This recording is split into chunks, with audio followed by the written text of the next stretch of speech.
it's Monday night. I tap that, you know I would. Great cigars, great talk, yeah, it's all good. From the lounge to the show, let's spark up the night. Cigar talk, burn slow, everything's right.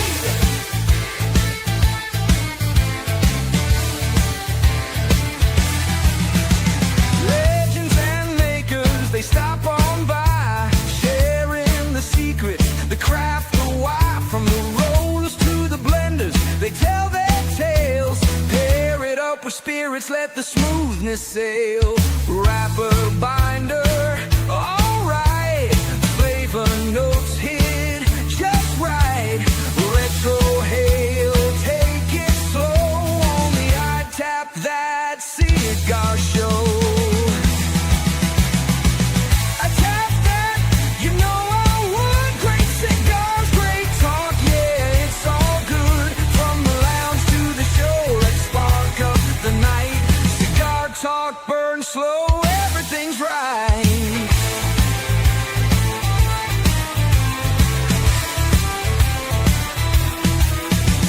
So cut it, toast it, take that draw. Kick back, relax, break out the humidor.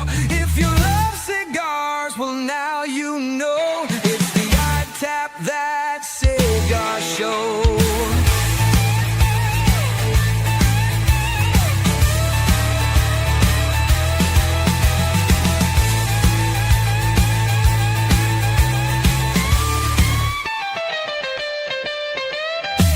I tap that, you know I would. Great cigars, great talk, yeah, it's all good. From the lounge to the show, let's spark up the night. Cigar talk, burn slow, everything's right.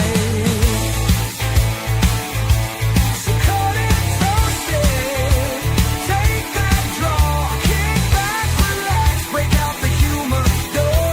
If you love cigars, well now you know. It's the I Tap That Cigar Show.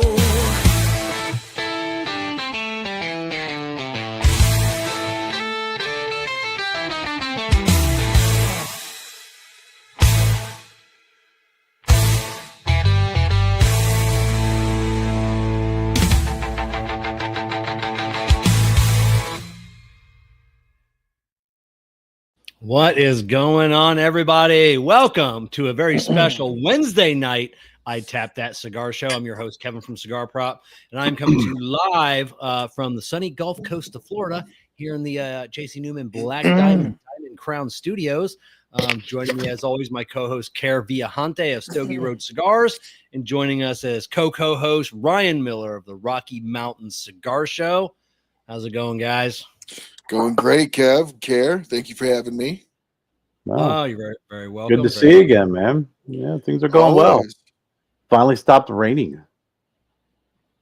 Oh yeah, we're still we had one day of rain in the last month. That was the other day, and God, the lawn is so dry. Hold So on, dry. Florida you can only use had some of one ours. day of rain in the last month. Yeah, we go through. Yeah, it doesn't. I mean, in our area, like we'll go through a month or two of no rain, and Really? then we'll go on our consistent every day about 3-4 o'clock. We'll get a rain, and sometimes at night. So, but yeah. Yeah, It's my been raining summers in nonstop here. Ocala. Yeah, my summers in Ocala were all right. Go inside for 30 seconds while you get a rainstorm in just the backyard. But you can still play in the front yard. It's dry as a bone, no rain, but the backyard flooded. Like I think that you can do that. Yeah, more towards the middle of the state that does happen. We're right on the water, here on like right off Venice Beach, so I think that affects us a little bit. I think we had a cloud. I think we had a cloud just. Sorry, Ryan. I think we had a cloud just kind of park itself over top of Greenville and just rain for 5 days straight. Yeah, and heavy thunderstorms. I mean, it's been a lot. And for damn, I still can't grow lawn. Still can't grow grass on half the front of my lawn. Yeah, I've seeded the hell out of it. Still nothing. Hey, at least Yeah, you I guys don't- get yeah. water. Yeah, I don't understand that seeding and everything else that you guys have to do up north. Here in Florida, I have St. Augustine. It just grows. Like, so I got some patches, but I only need like 2 or 3 days of rain, and my whole lawn will be green again. But I do I do quarterly fertilize, so I definitely take care of my ground. Yeah, we really worked hard on the lawn this year. And I have no idea why. Just this year, just decided it was. Yeah, what kind of grass you got? You got a Zoysia. Green? You got. Hey, don't ask me this question, Kevin. You know what? Now that you asked that question, I'm just going to move on to the CigarMedics millimeter cut and light. You're asking me, mate. It's a California Sensimillion with Kentucky bluegrass. You can golf 18 holes on this. And is it malted? Is it malted grass? Does it sprout? Yes. I don't even know if that's a thing. I don't even know if that's a thing. But so let's get right into the CigarMedics humidity cut and light. Remember, with CigarMedics humidity, you will always know when to hold them. You will always know when to smoke them.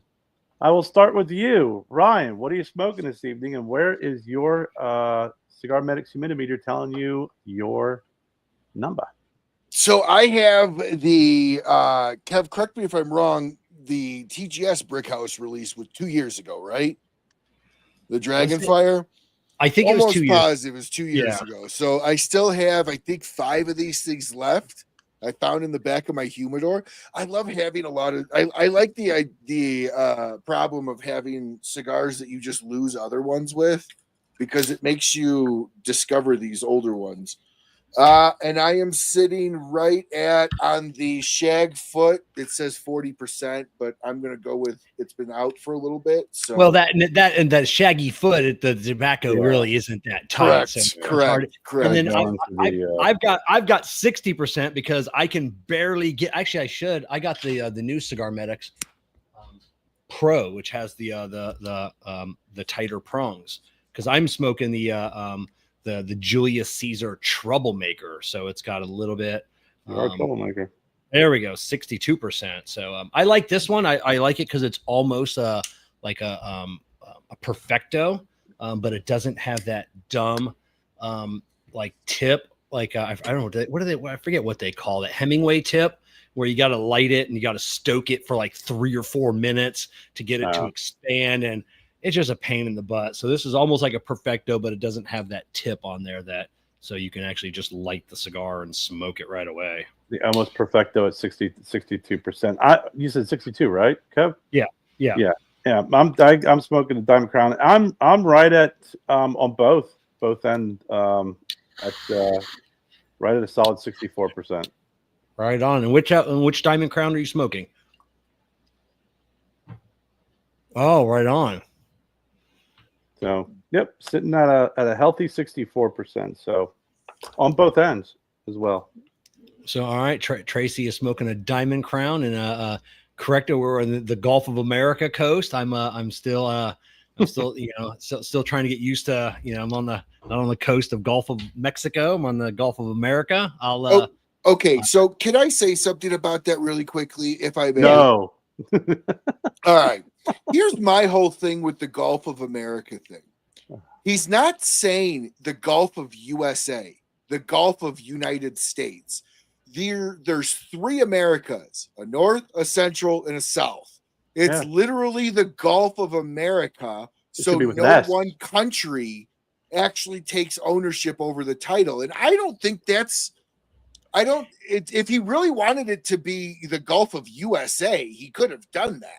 But the trickery of it is not to add the S on the end, so it becomes a singular. And since he named it, it de facto goes to that's the beauty of it. It's not the Gulf of Americas, it's the Gulf of America, and the American president named it. So that's where, nobody's talking about was it the Sea of Cortez or like the Gulf of California? Well, didn't Biden rename Mount McKinley? Yeah. He switched it back to Mount Denali, but then I think Trump switched it back to McKinley. Yeah, which that McKinley, great president, great governor of Ohio, never actually set foot in Alaska. So with me, it's always going to be Mount Denali for me. So. Oh no! That's a tall building over. That's a tall. that tall structure. That's it. Well, let's get right into it. Waiting patiently in the green room here. Now up on screen, Drew Newman, 4th generation of J.C. Newman Cigar Company. Drew, welcome back to the show. It's been a very long time. It's been too long, Kevin. Thank you so much for having me on, and thrilled to be here. And I'm sitting. I should announce that I'm sitting in a hotel room here, so that's why I'm not joining you. I'm just envious of the very special J.C. Newman cigars that the three of you have lit, and hope you're enjoying them and enjoy them for me tonight. I do love J.C. Newman. I recently did a tour of my walk-in humidor that I have at the house here, and I got so many people messaging me and saying, and in that video, you have more J.C. Newman cigars than my local brick and mortar. I mean, I have an entire shelf, 8 feet long, solid J.C. Newman. You know, people always say, oh, you smoke a lot of this, you smoke a lot of that. It must be your favorite, and I'm like, take a look at what's in my humidor and tell me what I smoke the most of. So, thank you for being such a great friend. You're very welcome. And thank you. And I always say this, every time I meet you guys from J.C. Newman, nobody takes care of media like J.C. Newman does. You guys have been so supportive of all media, but especially Jessica and I, from the very moment that we, came into this industry. You guys have been fantastic partners. We go to PCA, we see how you guys take care of everybody, and it's just everybody loves J.C. Newman. So, well, thank you. For us, we're a family company. My great grandfather started a company 130 years and 10 days ago, and so family is very important to us, and so it's our cigars, our business is all very personal.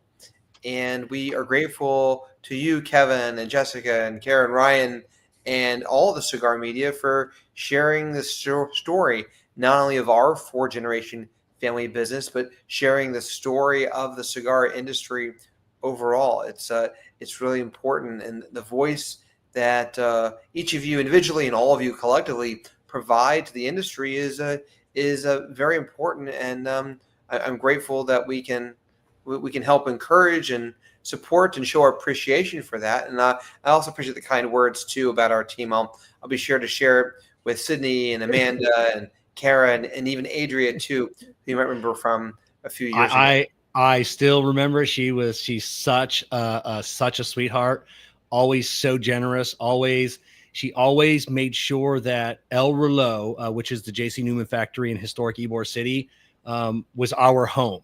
Like, she always wanted us to know that. Good. Like, El Reloj is your second home. When you come to Tampa, you come home, and we do. Every time Jessica and I come to Tampa and company, like, we, even if we're not taking a tour, we're going, at least going there, saying hi to someone, because it is like going home, every single time. Fantastic. Hope it always continues to feel that way. So do I. We're going to start off. You'd mentioned a J.C. Newman, 130-year-old company. Everybody knows the name Drew Newman, Eric Newman, Bobby Newman, Stanford Newman, and Julius Caesar Newman. I get questions sometimes. Who belongs to who? Who's the lineup?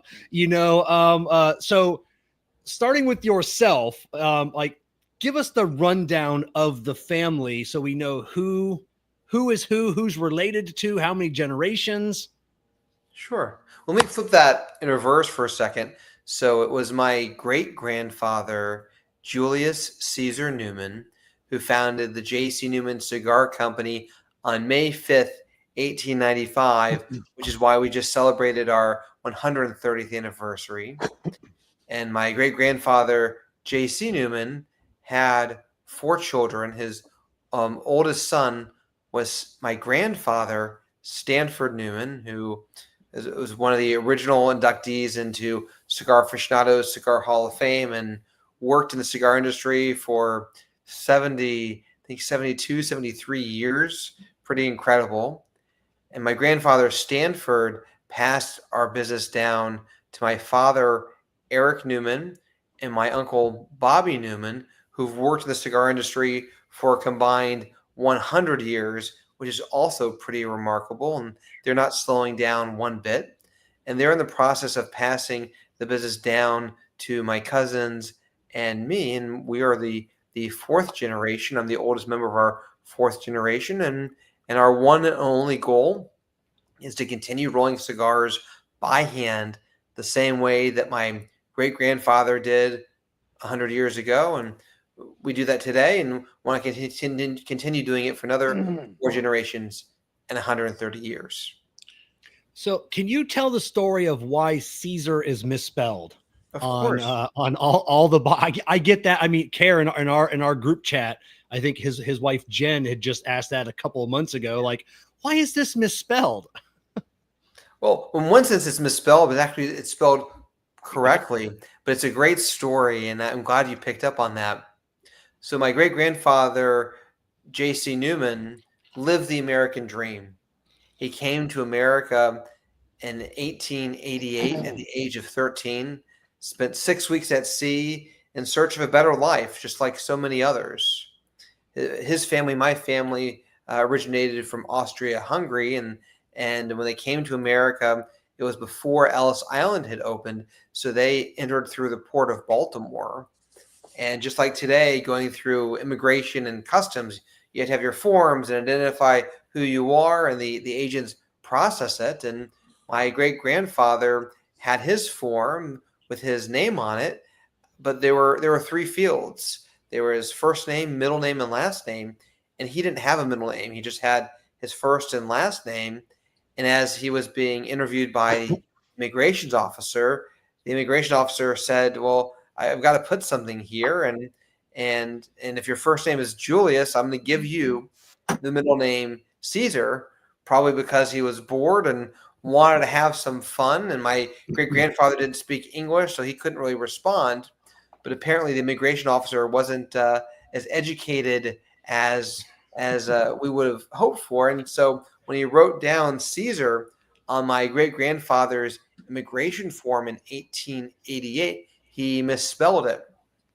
The Roman emperor, the Roman leader, is spelled Caesar, but on the immigration form, my great-grandfather's immigration form, the officer spelled it Caeser. Interesting. Our family story. Yeah, so now everybody knows, like, because I've told that story, and I don't think Jen, Kerr's wife, believed me when I told that story, which I don't think some people don't believe me. So at least now I have a nice little snippet. I can cut that out. Like, listen, this is coming from the family. That's how it's real. That's it. Now was the last name always spelled the name? Because I know a lot of times that they'll change like the spelling of our name with the change was changed as well when they came over. Was it always Newman, or was it any other version of that? It may have been a variation of it in the old country in Europe. We don't know. All of our records start at the point of immigration, where it was always spelled Newman. It's the same with us. We only have Cornelius Shahan arrived in the Boston area in 1678. So that's the same with us. We only have from here. There are no other Shahans in Ireland, so we know it was changed somehow, but it was we just don't know. So what a great legacy, though. 1678. Wow. Incredible. Yeah, 1670. I mean, yeah, it's a long history. And I always say, I know Jessica and I were just talking about this last night, because I keep a book on my nightstand, and my great aunt did 4 years in college researching our family and went all the way back. So I have a huge book, and it's every family member she could trace back. But I say I often think of that, it's like all that's happened since 1678, and same with your family. All the little things that happened for us to be sitting here enjoying, a cigar tonight. I mean, your family, 2 world wars, the Great Depression. It's just the Newman family has been through so much, and so for everything to fall in line, for us to be here, it's great. We're very lucky, very blessed. Now you can't talk about J.C. Newman without talking about Fuentes, J.C. Newman. I'll get people, are they related? How are the families so intertwined? Yeah, so intertwined. I'd like to, talk about how that relationship got started. I grew up calling Cynthia Fuente my aunt. I mean, she was always Aunt Cynthia as a little kid, so it might as well be. But a century ago, Tampa had 200 cigar factories that made a total of 700 million cigars per year at its peak, Wow. which is why Tampa is known as Cigar City. But after World War II, the cigar industry in Tampa began to decline. Factories started to close and move overseas, and by the early 1980s, there were just a couple of factories and a couple of families still left in Tampa. And then two of the biggest biggest cigar makers left in Tampa were my grandfather, Stanford Newman, and Carlos Fuente Sr. And they'd been friends for decades and knew each other, liked each other, shared stories and drinks, and helped each other out along the way. But in 1986, Carlos Fuente Sr. called my grandfather, Stanford, and said, "Hey, the future of the cigar industry is rolling cigars by hand overseas. We're moving to the Dominican Republic. Can you help me?" And Carlos Sr. said, we're moving to the Dominican Republic. Our family's going to be there. We're going to start our factory all over there. Can you roll the cigars I had been making in Tampa in your factory so I can continue filling those orders and take care of things here while I go down there? My grandfather said, "Of course, be happy to do that, but will you roll some cigars for me down in the Dominican Republic that we can then import and sell here?" And so it was a conversation like that between two old friends who shared a mutual respect, and with a handshake, a partnership was formed, and the relationship has grown and evolved over time. The Fuente family still rolls our amazing Diamond Crown Classic and Julius Caesar, like the Troublemaker You're Smoking, and Maximus and Black Diamond and Cuesta La Unica and a couple other cigars for us. And we still roll a couple of small brands for them here in Tampa. And we have a shared sales force and have been working together, supporting each other for almost 40 years now. Wow. And when you think about the cigar industry in the United States, there have never been better cigars on the market in the world than there are today. Cigars have never been better.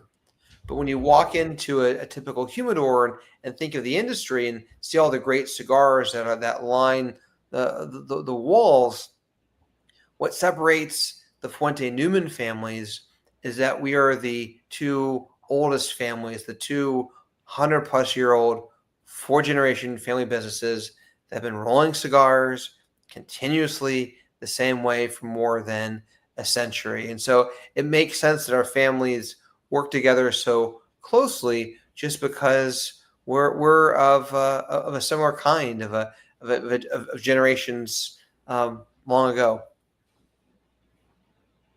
Now, if I may ask, when and if you said it, I missed it.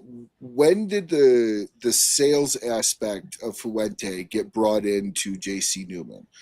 So we started rolling cigars for each other in 1986, and then in 1990 we started shortly after building a joint sales force together, and we still have a joint sales force here in the United States to today. And on the J.C. Newman side, we handle the fulfillment and distribution of our Toro Fuente cigars here in the United States for the Fuente family with using our joint sales force. Well, you guys have one of the best cigar salesmen in the world, David Ludwig, close friend. Shout out to David. Love you, brother.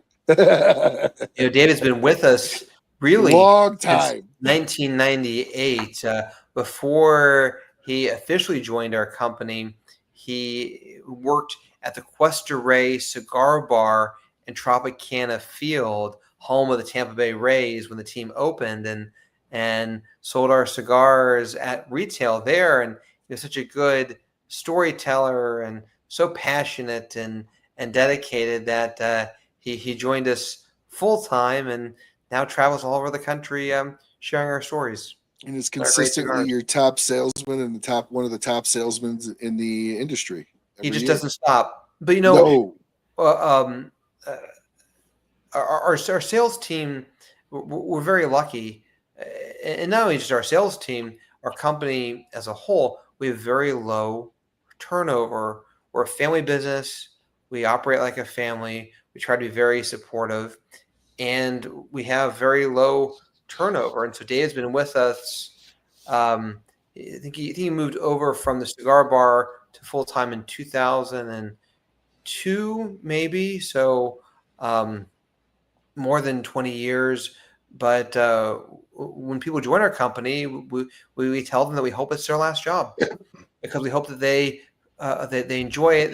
They're fulfilled from it, and they want to just be part of what we're building and doing for the rest of their careers. And it's a little different than some of our other friends in the cigar industry, which can have sales team members kind of jump from one company to the other. But what also makes us different too is that when we are looking to fill a position, we prefer candidates that come from outside the cigar world. Both our families have been rolling cigars and selling them the same way for more than a century. We've got a very unique style and set of values and the way that we do business, and we can teach anybody cigars with time. And so people come, they stay, and we're very, very lucky to have a sort of a family type culture like that. Drew, I have a question for you, Drew. Since we're in this vein, and I think this is going to be a good lesson learned, right? So, for how long your family's been in the industry and the Fuentes, and two very big pillars in the community. What's the secret of maintaining that relationship? Because you see so many other smaller companies and everybody's fighting over this and that and the other thing. And you have two major pillars in the cigar community that have maintained a working relationship and a healthy relationship for so long. What's the secret? Well, I think there's a mutual respect, and the fact that our families grew up together. We've been working together for so long.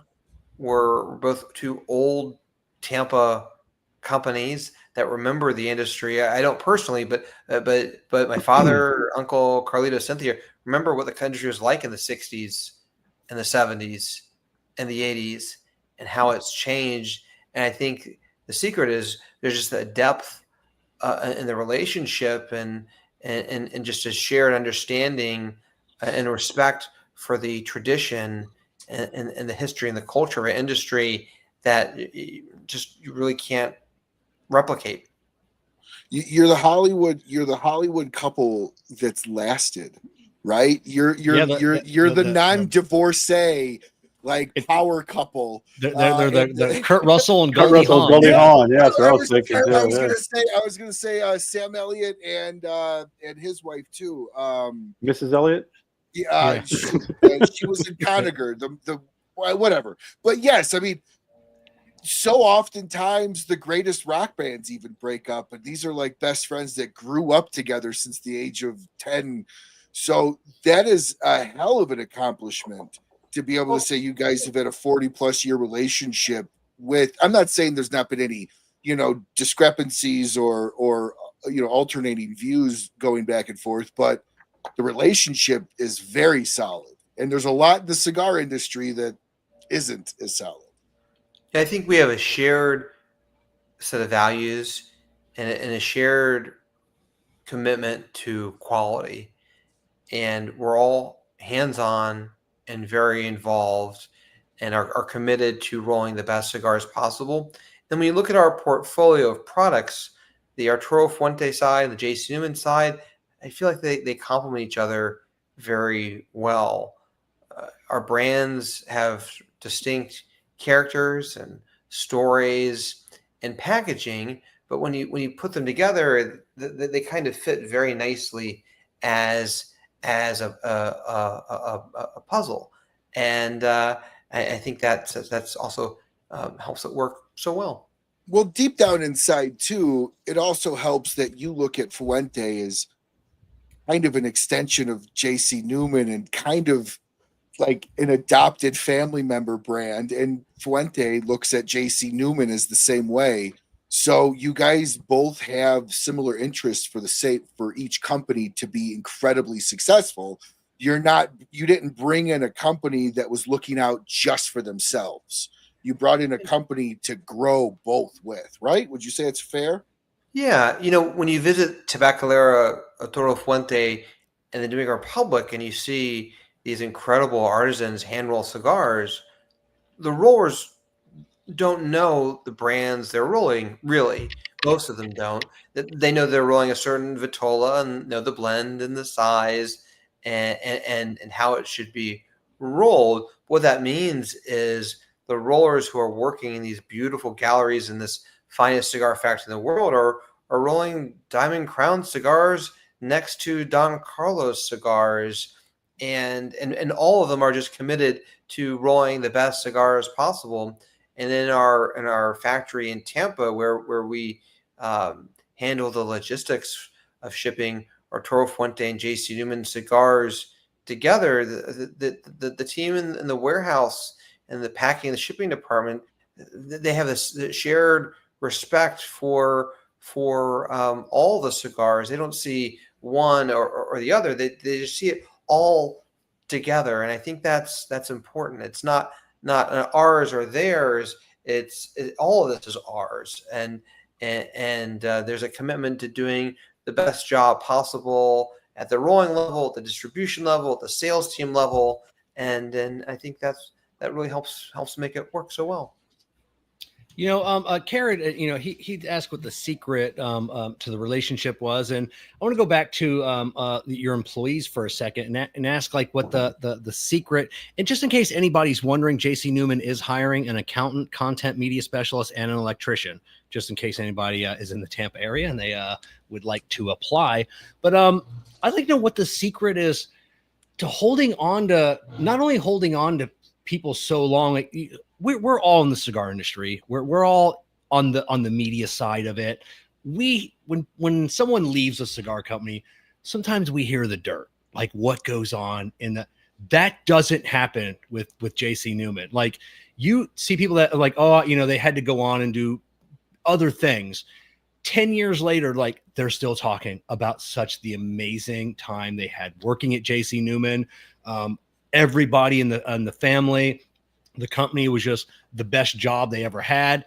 Nobody ever leaves and not regrets it. Like, everybody always regrets, like, I wish I could have stayed longer. Like, and I've seen like the culture around JC being at the factory so often, but is there a secret to like the longevity and making people happy and that just love working for you guys? Well, I appreciate you saying that. I don't think every day is always easy, or it may not always be fun. I mean, we've all been stressing out over the tariffs for the past about 5 weeks or so, and working at a cigar company is not sitting around smoking cigars all day. Although many people come in, and when people come in for tours, and we have so many, it's wonderful. That's the number one question I get asked, which is like, you must just sit around all day smoking cigars. It's no, we're running around all day. But I think, and this predates my sort of involvement at J.C. Newman. It's really my father and uncle and our leadership team have invested a lot in the culture of our company. Nobody needs a cigar. We all need toothpaste and toilet paper and tissues and paper towels and that sort of stuff. Nobody needs a cigar, but people choose to enjoy a cigar for relaxation and celebration. And so fundamentally, we make a product that's not only historic and tied to a 130-year-old legacy, we make a product that is made simply for enjoyment. And so I think that, in the essence, helps create a culture of that is just enjoyable to be in. And then secondly, our company, and I would say the same is true on the Arturo Fuente side, our company has a very long view of the industry. We've been around for 4 generations. 130 years. What we do today is fundamentally the same as what we did 100 years ago. And our only goal is to do what we do today for 130 years from now. And so because of that, we think very long term and how we can keep on this path for the next 5 years, 10 years, 20 years. And I think that helps people sort of buy into it and see how the work they're doing contributes to this overall goal. And then also, particularly in Tampa too, because we're the last piece of Cigar City really left in the historic Cigar City of Tampa, there's a certain pride that I think many of our team members have that we get to be the ones that tell the story of our city and to keep this historic tradition alive. Everyone on our team works hard. It's not always easy. It's not always fun, but I think there's a real sense of shared commitment, and there's a real sort of rewarding experience about being part of something that is bigger not only than yourself, but bigger than our company. It's keeping this historic tradition alive. And so obviously we have turnover and people leave because their spouse gets another job in another city, or that they've always wanted to do something else, or maybe they join our company and they realize, I'm not really that into cigars, and all that's great. But we're also very lucky to have lots of people who've been with us for 5, 10, 15, 20, 25, 30 years even. And it's really wonderful. And we don't want to change that. What do you think?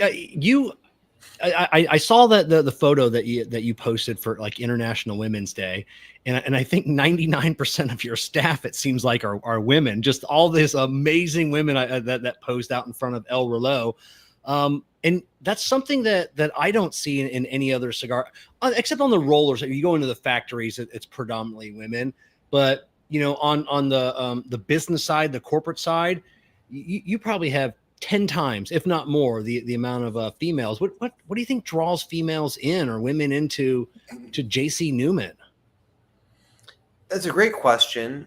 And so I remember being a kid, and Cynthia Fuente was the only woman you would ever see at a cigar event. I mean, you'd be in a cigar event full of pretty much old white men. That's what it was like. There was a kid in the late 80s and early 90s, and all of a sudden, this elegant, glamorous, stylish woman would walk in smoking a big cigar just like the men, and it was Cynthia Fuente, and that's who you would see. And she was given the name First Lady of the Cigars because she usually was the first and only woman you would see there. But now in the last 20 years, you've seen just a wave of the cigar industry just becoming a lot more diverse. You see older adults, younger adults. You see people of all different races and ethnicities, and just a tremendous amount of women who enjoy cigars now. And we see that in our company too.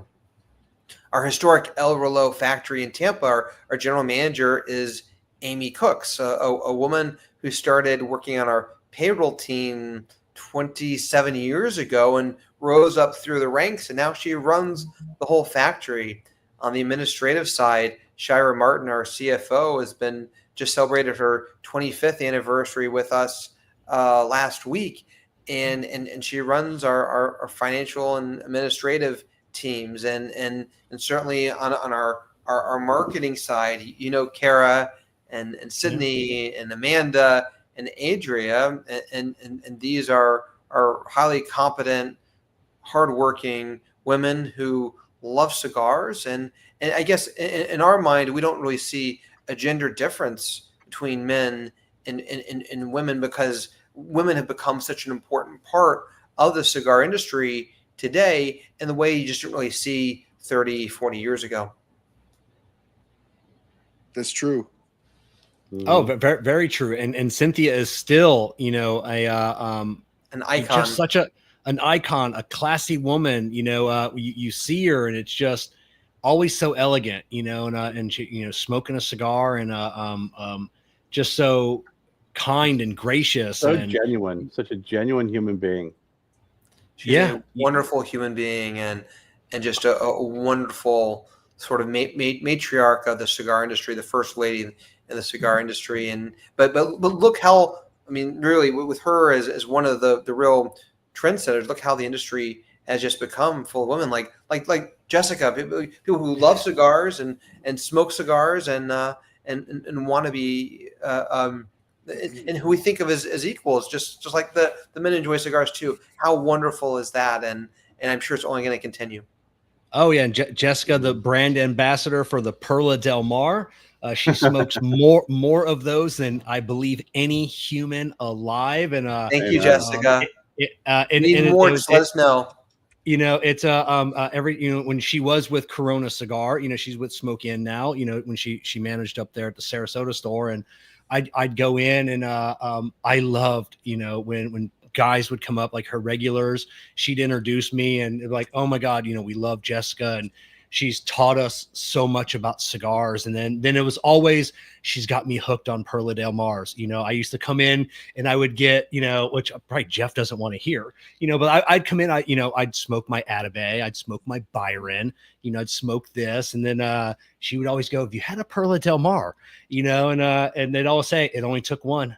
It only took one. And they bought, you know, they bought a box and they were hooked on them. So, but yeah, like I said, Jeff probably doesn't want to hear that, but yeah, she loves this. So if anybody, Perla Del Mar Corojo is her favorite. Oh, it's fantastic. In case it's a beautiful box press too. I love the box press. Well, you know, that was the old style box press 100 years ago.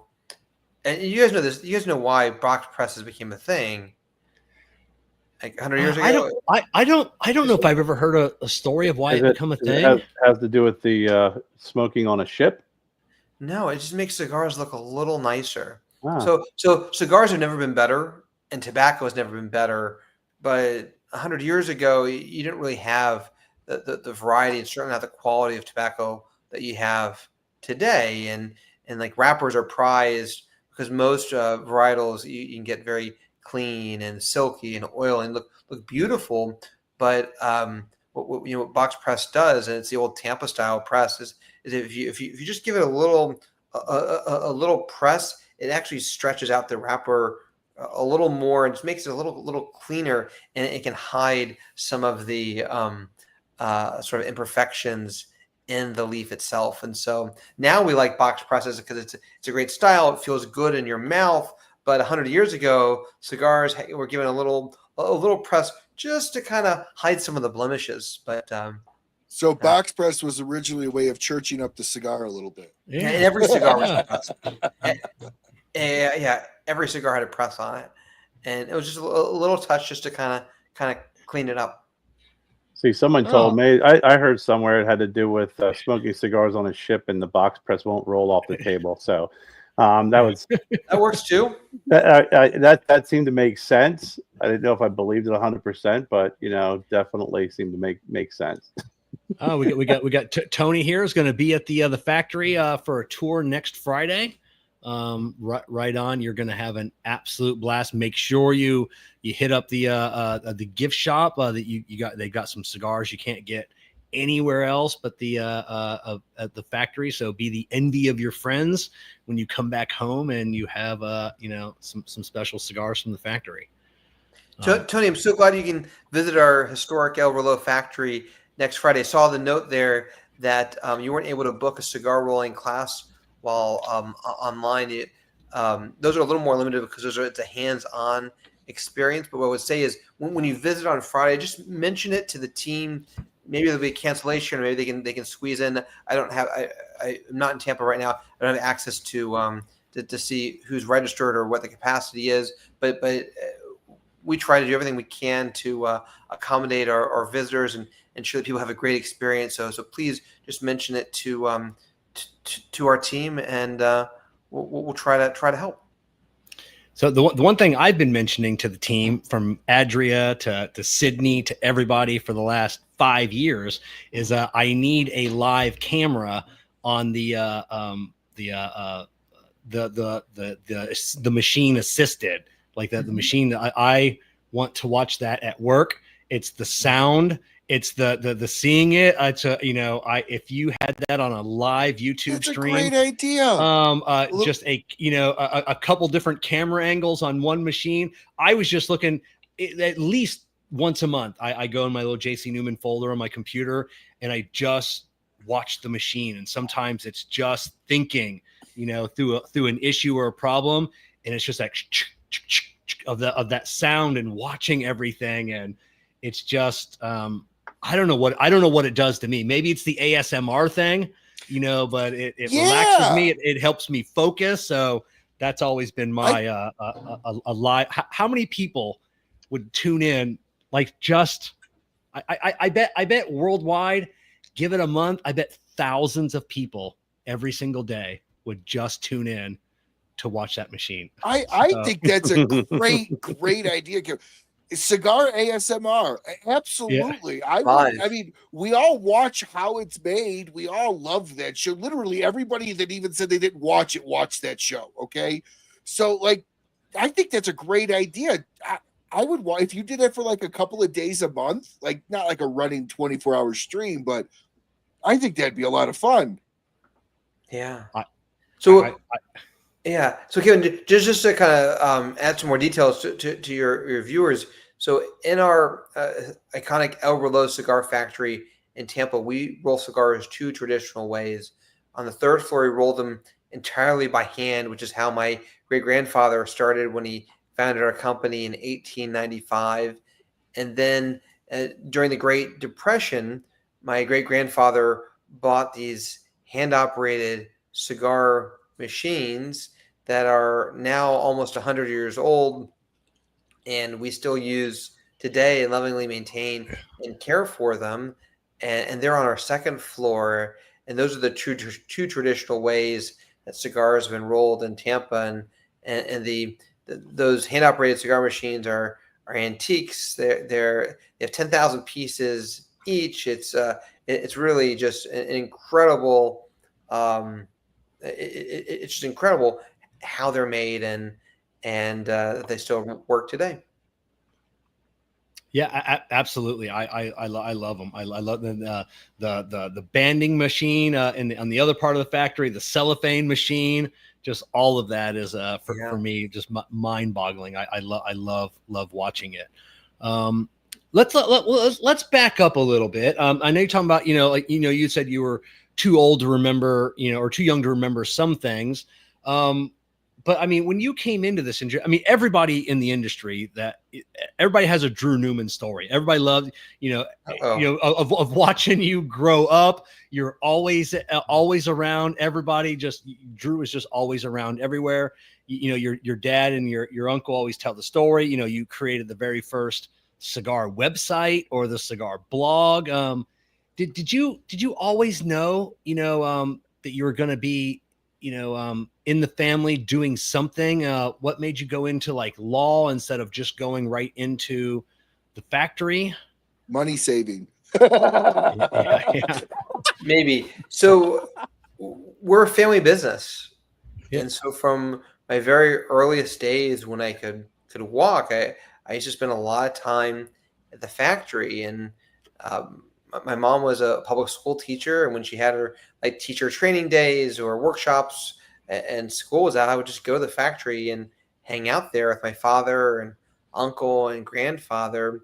And from my very early days, I just listened and learned and just took it all in and observed, which is the only way to learn about the cigar business is just simply investing the time to have it taught to you and observe it from previous generations. And I think I went to my first PCA trade show back when it was called the RTDA when I was, I think it was 11, and started spending time there on the show floor. And then starting when I was 13, would go down to the Dominican Republic every spring break with my father and grandfather and do that annual trip just to understand that part of our business.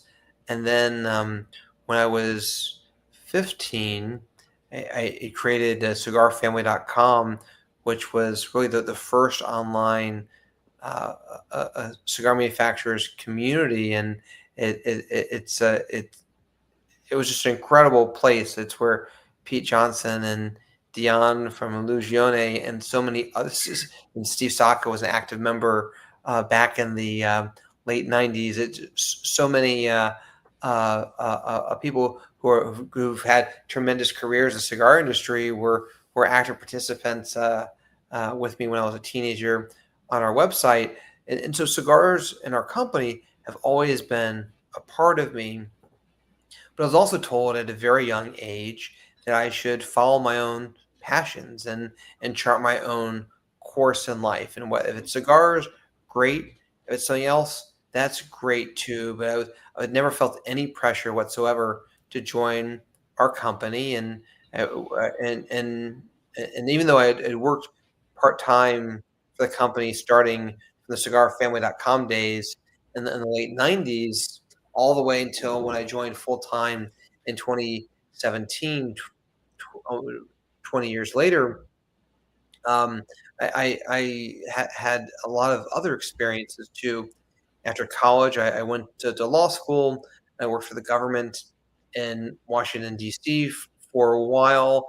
I moved to New York and worked for a nonprofit up in Harlem, and had a variety of experiences before joining our company full-time in 2017. And part of that was just following my own interest, but also was because I didn't want to just show up and join our company without being able to contribute something.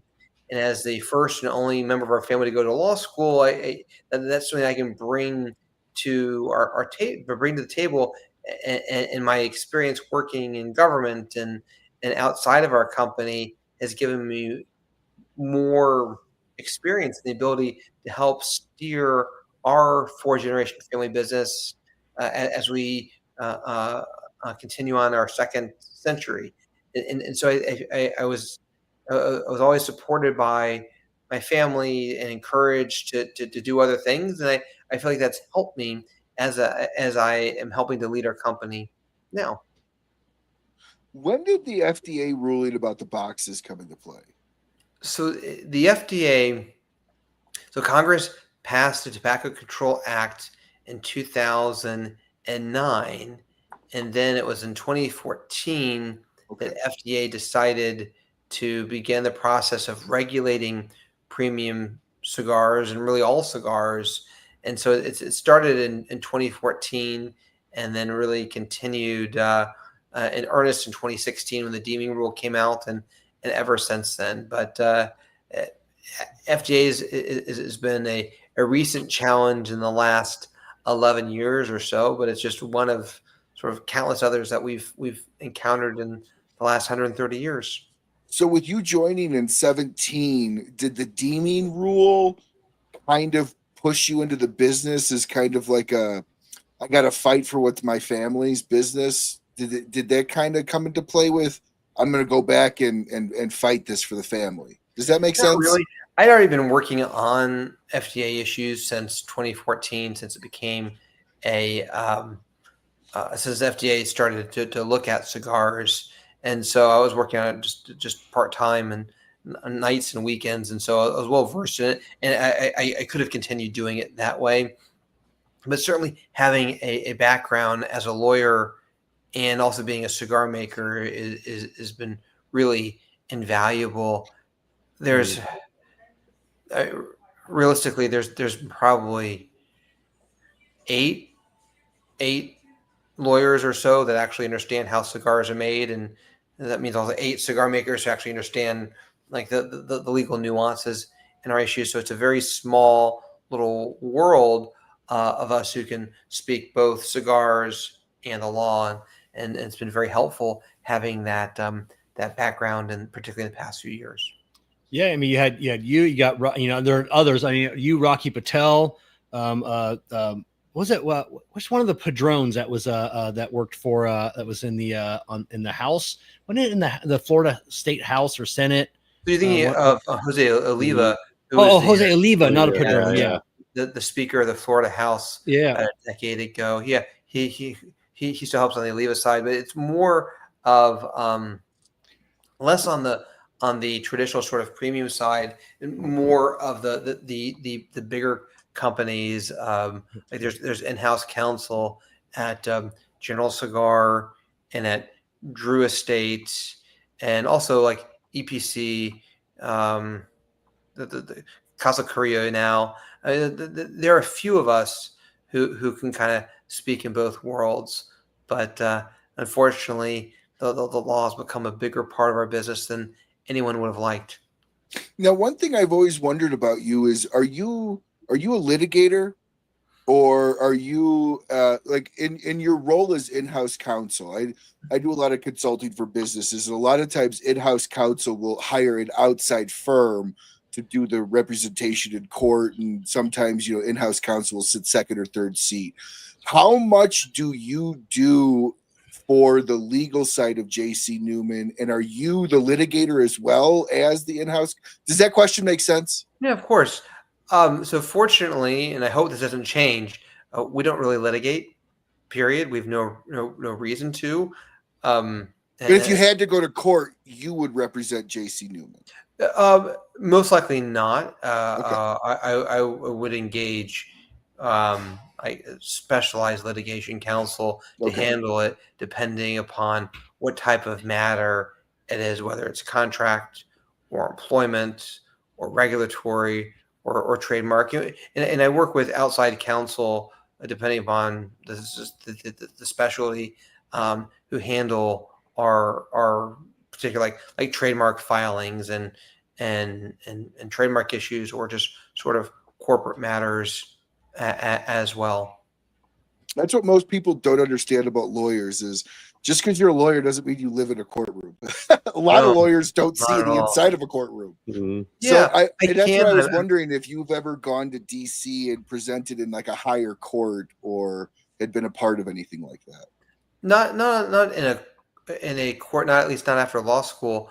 In part because we don't, as a company, we haven't had any active litigation really in decades. And again, I hope that doesn't change. Yeah. I really hope it doesn't change. But my legal background is I'm a generalist. Okay. I know a little about a lot, and a lot not. You're like a general medicine doctor. Exactly. You know enough to do it, but you send it to a specialist if you need it. Exactly. I know the questions to ask, and then but when it comes to complicated tax matters, I'm going to pick up the phone and call a tax expert. But the tax expert's not going to know, for instance, the nuances and like federal excise taxes on cigars and how that applies. But I do. And so it's helpful to be both a generalist, but also work with like specialists too. All right.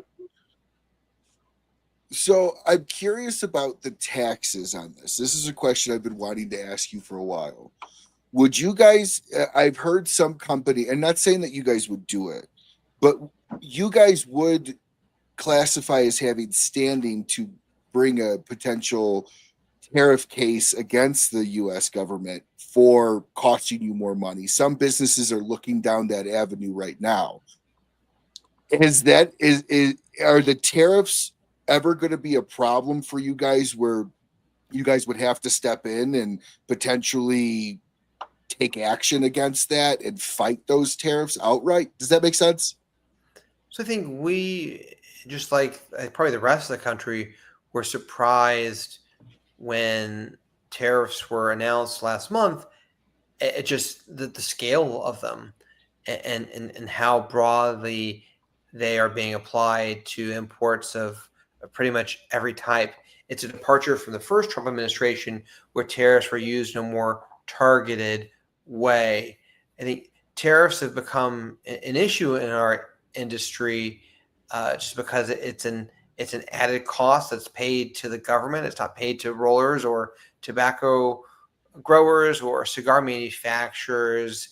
And I think what's going to happen is that we're just going to see the industry collectively simply pass this new tariff on from manufacturer to retailer to consumer.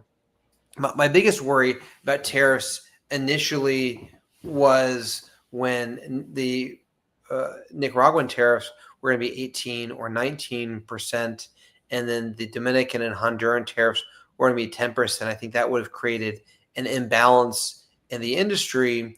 But right now, they're all 10%, and it looks like it's going to stay that way for the foreseeable future. And I think that's just going to be a cost of doing business, just like the federal excise tax increased in 2009 from, I think, like 4 cents to 40 cents to support S-chip. And we'll see more cost,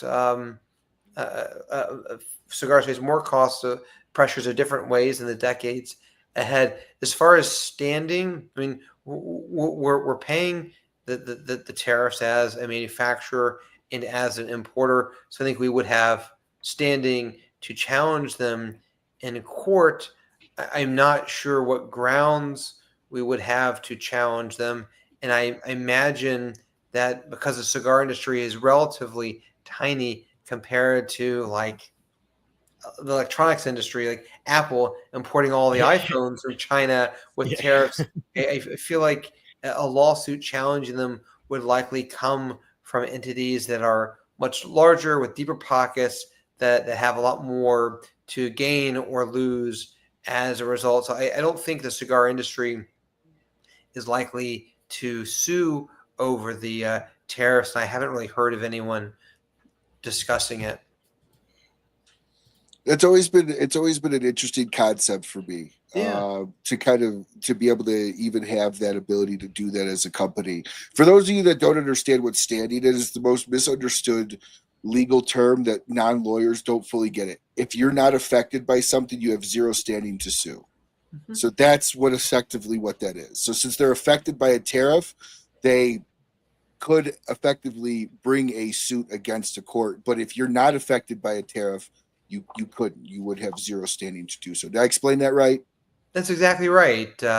In order for a court to hear a case, generally a party has to be injured in some way in order to have standing, in order to bring a lawsuit. And there are other requirements too, like there has to be a case or controversy. There has to be something concrete generally for a court to decide. It can't be speculative. And so I can't go to court and say that Kevin is going to do something bad to Ryan in the future because I don't have standing and there's not something actual that has happened. And so, but it'll be interesting to see. Tariffs are in place, and I was really surprised at the PCA trade show last month that everyone wasn't talking about it. But I think, at least from my perspective, there's just a general acceptance in the industry that it is what it is, and it's just another cost of doing business, and it's going to be part of the industry for a while going forward, at least. Now, my last question on tariffs. I'm sorry I'm asking a lot, but I've been wanting to talk to you for a very, very long time. How much of your cigars at El Riojo at the factory? I'm so white, I can't pronounce anything Spanish, and I'm so sorry. Are they affected by tariffs? Yeah, so like obviously the stuff you roll there isn't going to be as affected. Like the American, that's probably not going to be as hit as a Diamond Crown. Yeah, so the American is not affected by tariffs at all. Correct. It's the only cigar that's not affected by tariffs because it's 100% all American. It's rolled in the United States. Every leaf is grown in the United States. The box is made in Miami from hardwood grown in America. The labels, the hinges, cellophane, everything is made in America. And so it really shouldn't be affected by tariffs in any way. But the American is one piece of our overall factory in Tampa. And overall, about 28% of our cost of rolling cigars in Tampa is affected by tariffs, because that is what 28% of our costs are things that we import. You think of like a beautiful Ecuador Havana wrapper, now it has a 10% tariff, or filler tobacco that we import from the Dominican Republic and Nicaragua has a 10% tariff. Even some of the cellophane that we use for other products is imported, and that has a tariff for cigar labels or other packaging for other products, not the American, such as tariffs too. But the biggest cost of rolling cigars in El Rolo is labor, because cigars are a handcrafted product, and which is the reason why Tampa, which used to be the cigar capital of the world, no longer is, because everyone realized that it's a lot cheaper to roll cigars by hand in Latin America, where the cost of living and wages are a lot lower than they are in the United States. And so our biggest cost in the United States is simply American labor and social paying for Social Security and health insurance and everything that comes with having employees in the United States. And so our factory in Tampa is affected by tariffs, but a lot less than any other cigar factory for those reasons. Yeah, we've talked about El Rolo quite a bit tonight, and I know you're the reason that we have El Rolo now. I mean, as in what we see now. I mean, your dad, your uncle, they always joke every time they talk. Oh, it was Drew. He wanted to spend his inheritance. He could spend it any way he wanted. And I know Jessica and I, we were the very last tour of the factory. It closed down the next day, for the renovation. We were lucky enough to come halfway through, take a video. We saw it. We saw all the beautiful, behind the wall stuff, the hidden gems. We were one of the first tours to take it afterwards. But I remember going on that first tour, and we were just become partners with J.C. Newman. We were, diving more into the brand. And J.C. Newman was a respected company. J.C. Newman it was one of those companies that had been making cigars for 125 years, 120 years at that, or probably 120 years at that point. But something happened halfway through, the restoration process. I remember we came back, and then like everybody's talking about J.C. Newman, everybody. And then when you guys reopened, it was as if J.C. Newman reopened. Like the company seemed to be reborn again, and we love seeing that. What was like the your thoughts of? I don't think we've ever discussed that of wanting to renovate the factory and bring it back. How did that come? That discussion come with the family. So our factory El Rolo was built in 1910. It was built as a cigar factory for 1,000 cigar workers, and now here we are 115 years later, and it's still a cigar factory. And it's a beautiful, iconic, historic building. But because it was a cigar factory, it was never intended to have visitors and have tours and events like we have now. But we realized, or really I realized, as we were approaching our 125th anniversary in 2020, that we were the last cigar factory still operating. And if we didn't use our factory to tell the story of Tampa's historic cigar tradition, of invite visitors in and show them this beautiful industry that we're all so fortunate to be a part of, nobody else could, and nobody else would be able to do it. And I'd been around and visited so many other wineries and distilleries and breweries that become destinations for tours and tastings and events. And I thought, well, why can't we do this here in the historic cigar city of Tampa? Why can't we take this beautiful red brick building and make it into a world-class destination for cigars? And so really, to celebrate our 125th anniversary, that's exactly what we did. And we went from having just a handful of visitors like you, Kevin and Jessica, in 2019 or so, to having 20,000 visitors. Wow. Come to El Rolo last Amazing. year to see our cigar museum, take a guided factory tour, take a cigar rolling class or tobacco tasting class, or attend a wedding or some other private event. And it's really become a cultural landmark, certainly for the cigar industry. But that also coincided with a sort of a pivot for our company. Because we are so old as a company, we grew up in a time period where companies put their brands first. So think of General Motors or Procter and Gamble, or even like Colgate, Palmolive. Some of those big, large conglomerates that have brands. And in the early part of the 20th century, and even in the middle, the latter parts of it, those companies operated and they always put their brands first. And you still see that today with some of the two other more corporate companies, but also very old too, General Cigar and Altadis. The companies are there, but they're really brands first. And so that was the way our company was structured too, because it's a reflection of how the industry was in the 20th century.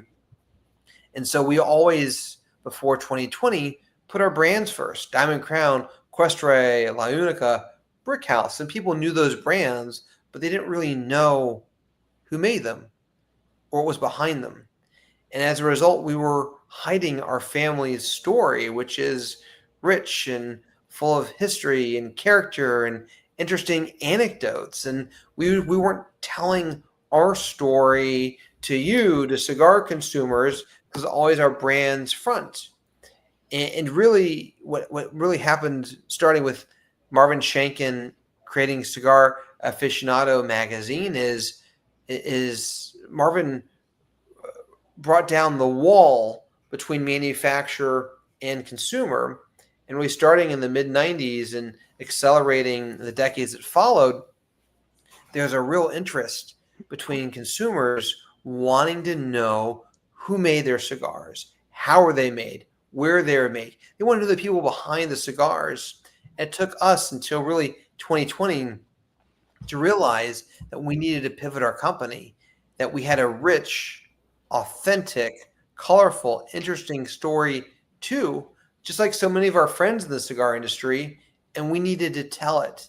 And so El Rolo has become a way to do that. But because we've only been doing it for 5 years, we are still telling our story every day to new people who maybe they picked up a brick house before, maybe they picked up a Diamond Crown, but they have no clue who made it, where it came from, or the history of our family in our 130 years in the cigar industry. And so that's what we're trying to do, and we're going to keep telling our story and keep sharing our authentic self and until hopefully everyone knows it. Yeah, I don't think that there's another cigar brand in the industry that is so tied to a building as J.C. Newman and El Rolo. You know, I mean, you know, obviously we're all in all of these forums, all of these Facebook groups, you know, hundreds of them, it seems like. And, you know, you can't, people don't talk about, you know, J.C. Newman without talking about El Rolo. You know, people, you know, will post, hey, you know, I'm going to Tampa, you know, where's a good, you know, same thing. I'm going to Texas. I'm going to Maryland. Yeah. You know, where's a good place to smoke a cigar? And when people say Tampa, they don't pick out a cigar lounge. It's just like, you got to go to J.C. Newman. You got to go to the factory. You know, it's just, and that's all, you know, nobody picks out a cigar lounge in Sarasota. And then if you know, eventually some, you know, people in that thread will like, oh, you got to go to Corona, got to go to, you know, Heritage, you got to go to this, but it's always very first, you know, and then it's 10 people got to go J.C. Newman. got to go to J.C. Newman. You got to see to that. your point, Kev, how many people go nuts for a factory magnet in the shape of your factory? Like, come on, you don't see Placencia, Padron putting out factory magnets where people go, I get to have a like it's like, so you are tied to this building. That's it. And Tony, that's going to the factory, get the Lego set. I forgot to get the Lego set. I gotta get a Lego set. I got to get the Lego set. Jessica and I completely spaced last time because Bobby came out, and then we were talking to Bobby forever, and but yeah, we forgot the Lego set. So Tony, we're a Lego family. I get the Lego set. So, it's interesting, Kevin, with and Drew, with what you're talking about with the family legacy.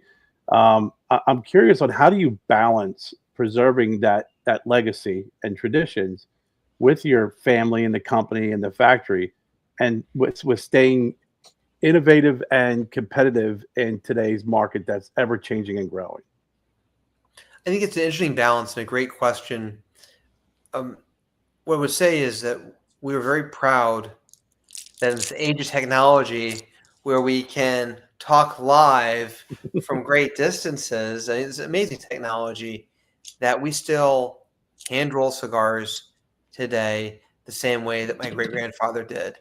And we are committed, and that will never change. And we're committed to making the best cigars possible. And it's a real challenge. Cigar making is not easy because we're dealing with a natural product. It's made by hand. Trying to do it over and over again at scale is incredibly difficult. And but that's also what makes it, that struggle is what also makes it very fun and rewarding to be a cigar maker. But at the same time, we're not satisfied. Every day, we want to do something at least a little bit better. And a great example of that is like our Diamond Crown classic packaging. Diamond Crown is one of my great-grandfather's original brands from 100 years ago. My grandfather, Stanford and Carlito Fuente, reintroduced it in 1995 to celebrate our company's 100th anniversary. And the packaging really hadn't changed in 30 years. It was an outstanding cigar when it came out in 1995. It's still an outstanding cigar, but it wasn't, the industry and printing technology had just eclipsed it, and it just didn't look, the packaging did not look as elegant and refined as a cigar itself is. And so we weren't satisfied, and we wanted to upgrade the packaging for our company's anniversary this year. And so we're always looking at ways, exactly, that white box. It's beautiful. It's gorgeous. Even if we didn't sell a single more cigar, I can be proud of that box. Jessica, I don't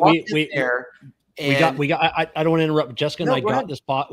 Jessica and I got this box in the mail, and we opened up the package, and I bet it was 5 minutes of just staring at this box and going, before we opened it up. Like we didn't even open the box to look at the cigars. We're looking at this beautiful, beautiful packaging. And we're like, it was just everything. Just stunning. It's our family. It's our family's story. It's our products.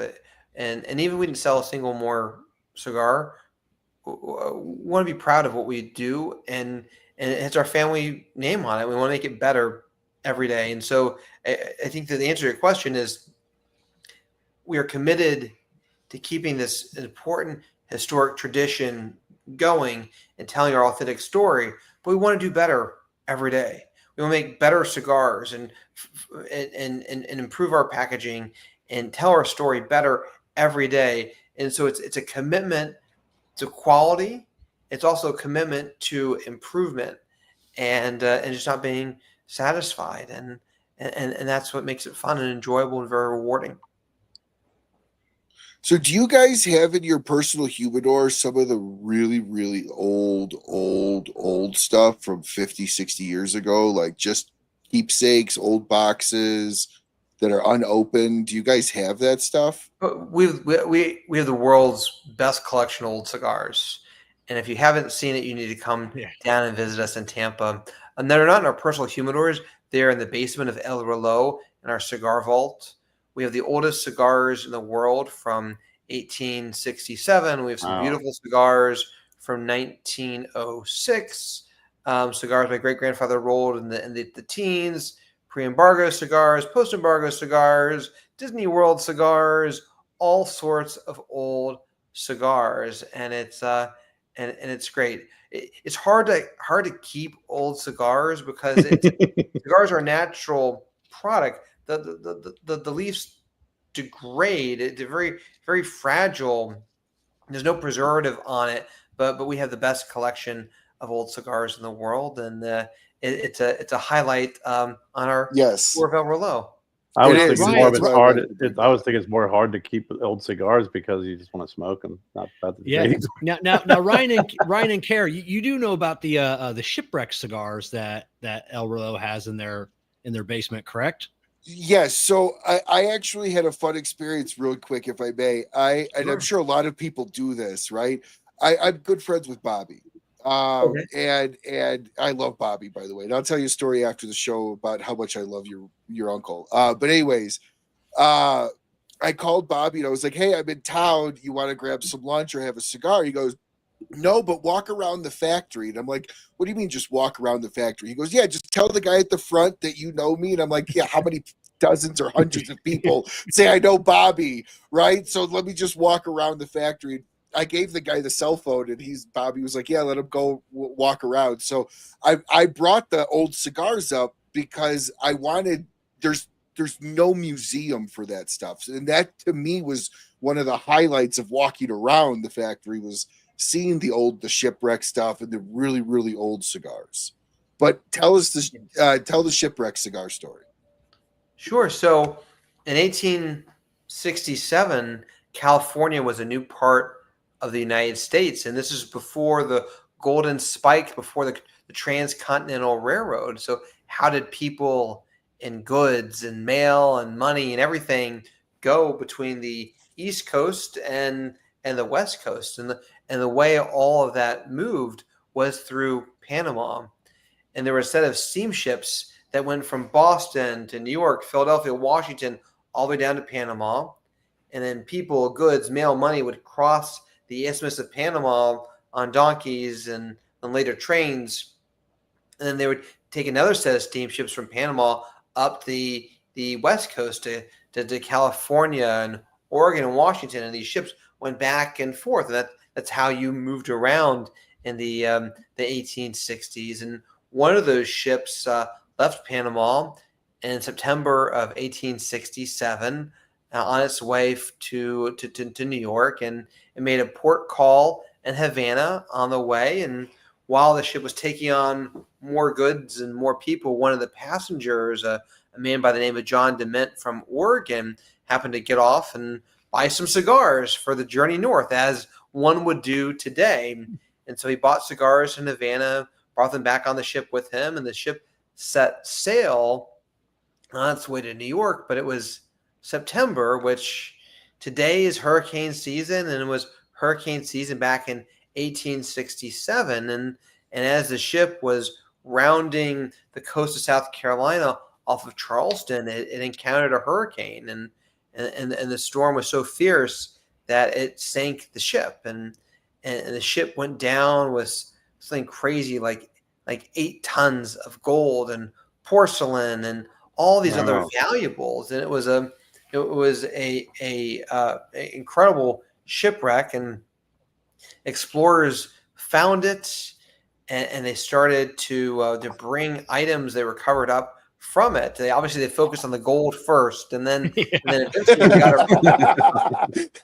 And they brought up this trunk that came from a first-class cabin, and when they brought it to the surface and they opened it, they expected to find clothes and other personal effects. And when they opened the trunk, they saw that there was these cylinders lying on top of some papers. They were wondering, like, what are these old brown cylinders? And then they realized, after they were freeze dried at Ohio State University and able to be handled, that these were cigars that John DeMint picked up in Havana before the ship sank. And so they're the oldest cigars in the world. They predate Tampa being Cigar City, but they're in our museum because they needed to be preserved, protected, showed off, and it's a neat piece of history. And when you look at them, there's some neat things about them. One of them is that they're all a little different in size, and the reason is because cigar molds that are used now to help roll cigars by hand didn't become popular until the 1880s, and so these cigars were rolled entirely by hand before molds became part of the industry in the 1880s. It's crazy to think that cigars were only a few cents back then with all that travel needed. Now travel's much easier and they're a lot more expensive to They are. Oh, that they are. Ryan, you've got, you said you got like a Bobby Newman story. Mine last time I saw Bobby, and Jessica's, I don't know who she was talking to at the factory, and me and Bobby were scrolling through my phone, and then after we finished up our conversation, like, what were you showing him? Like, oh, we were talking about dogs, and because he got me hooked on, now it's called Dogs Inc., but Southeastern Guide Dogs got me hooked on that. Got into the organization. We donate money on a monthly basis. Thank you. Great organization. And I'm like, yeah, I was just showing him my dog. I got my pup dates. So I was showing him all the pictures of the dog that I had adopted. It's me and a bunch of other people. But yeah, it was super cool. So that was that's what we talked about. Is just not cigars. Cigars are, the least of, we live cigars. So, I mean, and that's what cigars brought us, brought me to a great organization, Dogs Inc. If anybody's looking for a great organization to donate money to, fantastic group. So, definitely look into, it's called Dogs Inc. now. So thank you.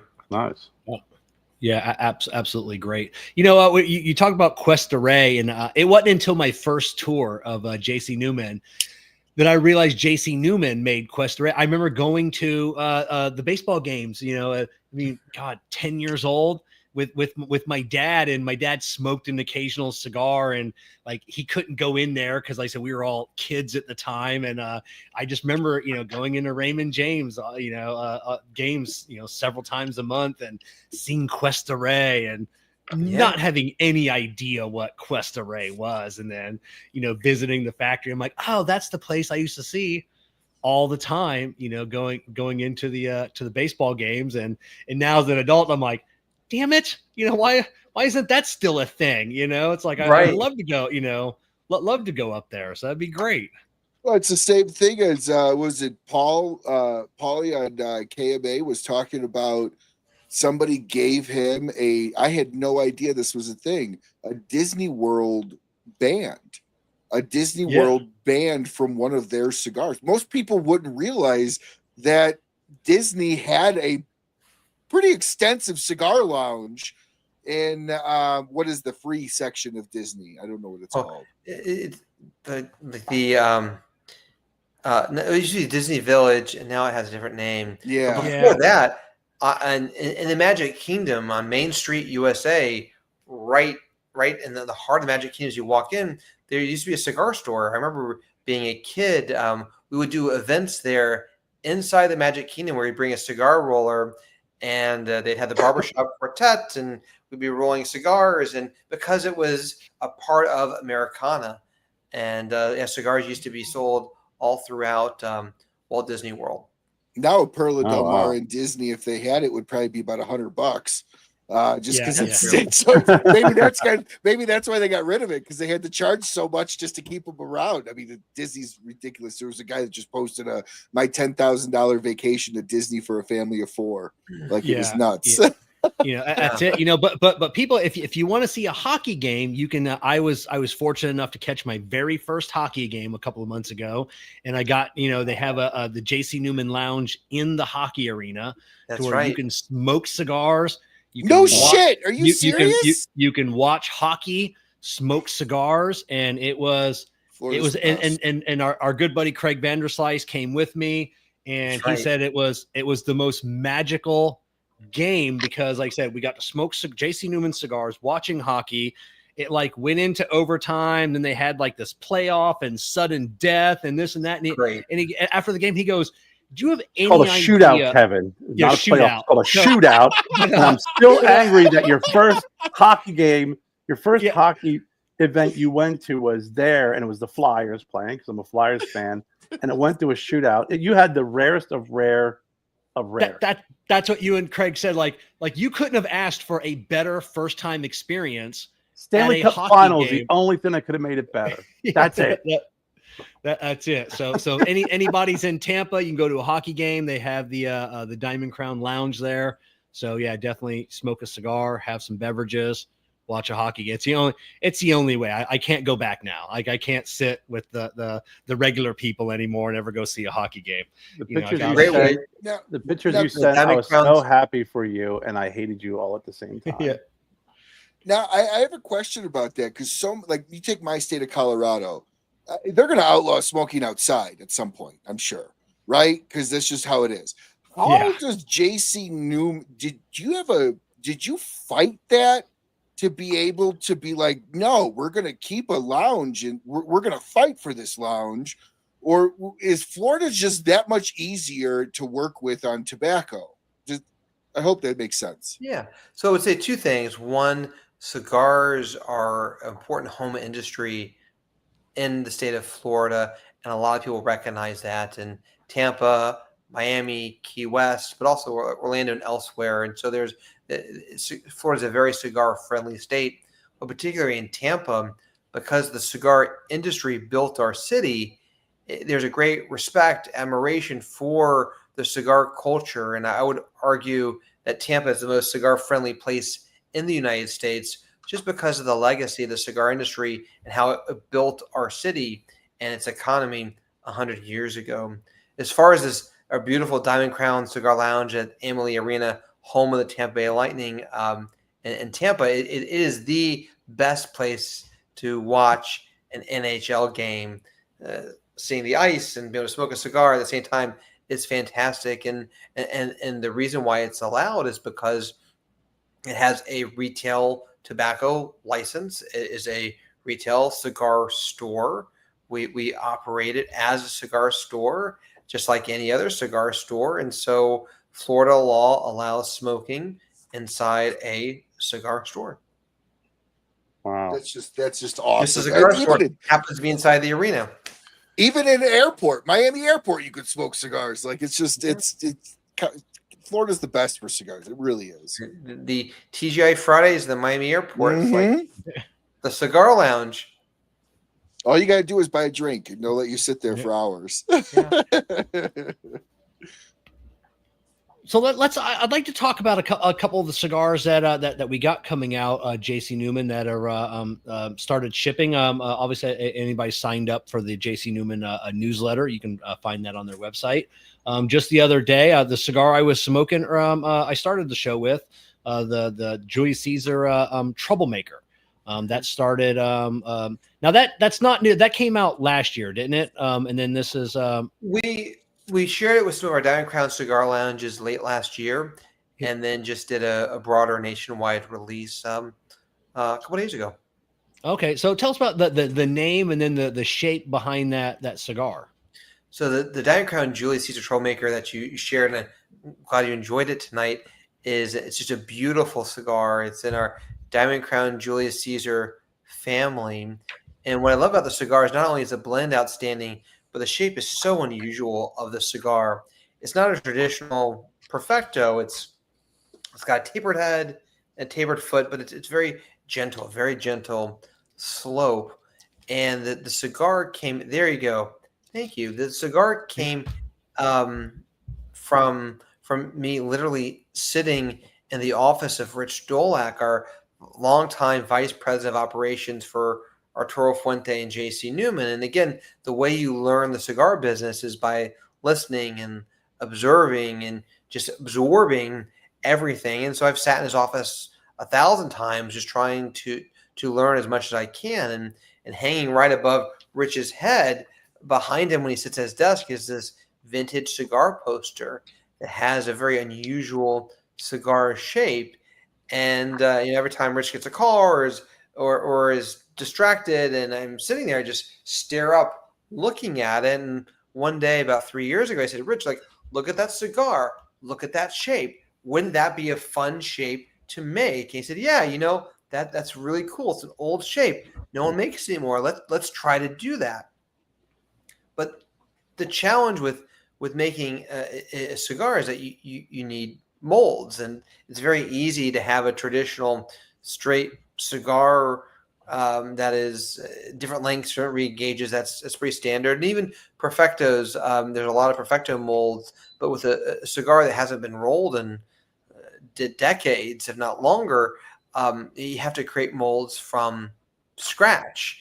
And so it was very hard to get the mold created in the right shape. And after some trial and error, or lots of error and a little bit of trial, Rich just decided to get some wooden dowels, and he hand carved the shape looking up the poster overhead in order to get it. And then we used that to create cigar molds, and then finally we were able to roll it. But it took forever. It was such a hard project that we jokingly called it internally it was just the troublemaker. It was just a project that nobody could actually get done because it's unusual shape. But what I really enjoy about this cigar is because the head and the foot are tapered, the cigar flavor really evolves over time.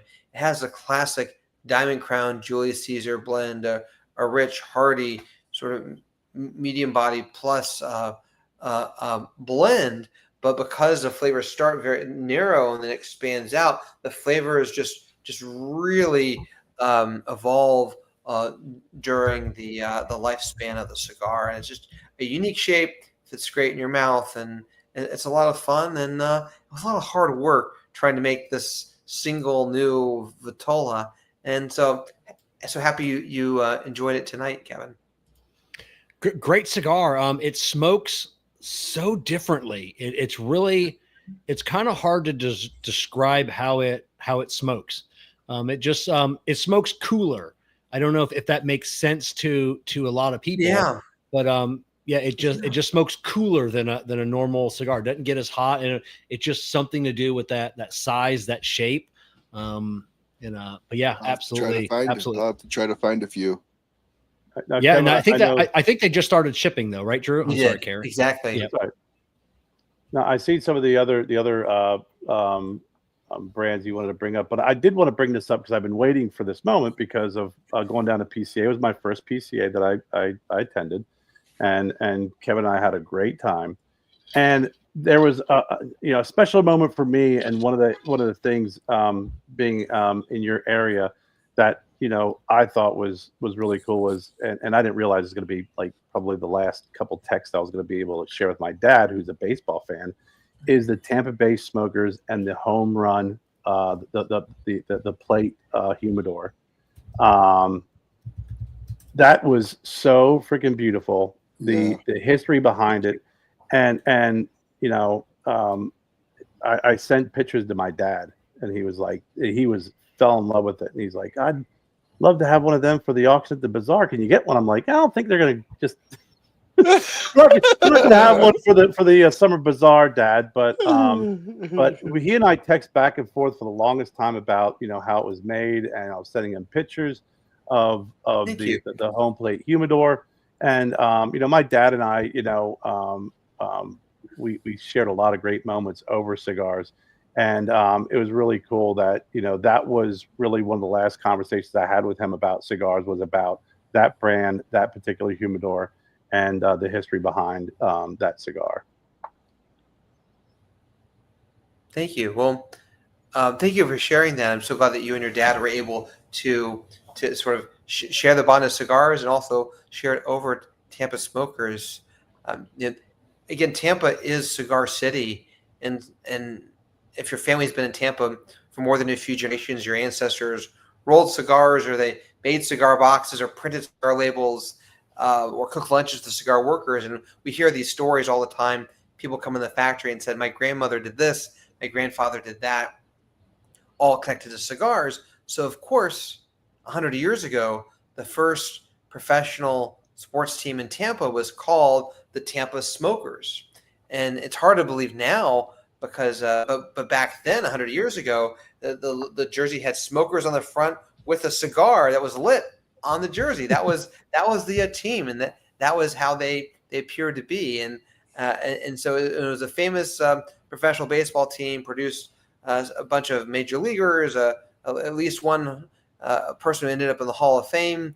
And so it's an important part of the history of our community. And so I thought baseball and cigars have always gone hand in hand for 100 years. Why not honor this piece of history by creating a cigar brand that celebrates the Tampa Smokers' legacy? And so it's just been a project's been a lot of fun. What you see on the screen here is our Tampa Smokers box, which is a box of 11 10 Toros and a baseball bat that is perfectly smokable in there too. And then in addition to the Tampa Smokers cigars, we introduced a Tampa Smokers cigar case made by Brizard in California, which uses ash wood on the ends. It's found in baseball bats and old school style baseball leather around the body